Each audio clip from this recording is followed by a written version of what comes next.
morning, everybody. Welcome back to another morning word. Thanks for joining us this morning.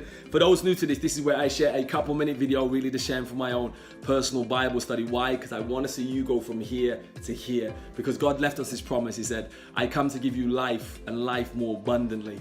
Now, how amazing is that? Now, God also gave us how to do that. He says, as a man thinketh in his heart, so is he. Now, imagine if you could think like God.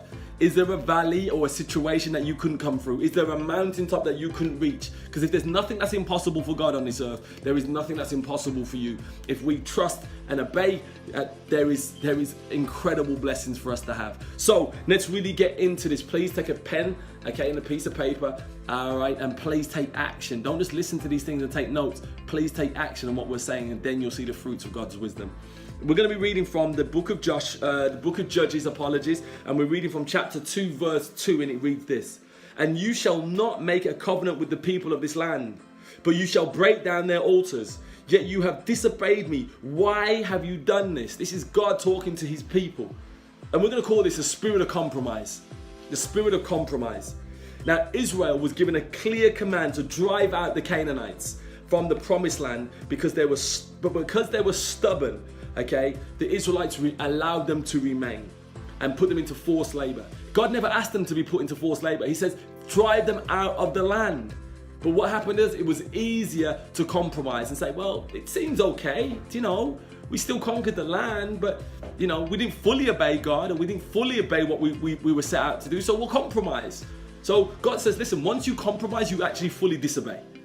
Okay, you can't say, I partially obeyed. You either obey, okay, and followed what you're meant to do, or you didn't. There is no compromise, okay? You either went for it or not. And the problem is the Israelites compromised, so they lost out on their blessings. Now, we can do this in life.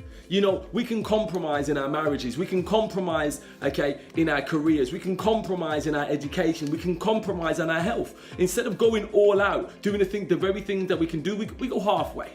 We go halfway. We go halfway in our marriages. We go halfway in our relationships. We go halfway in our careers. We go halfway in our health. And we say, well, that's enough. That's enough. No, you had a goal at the beginning to go all out. Don't compromise because of stubborn enemies. Go all out.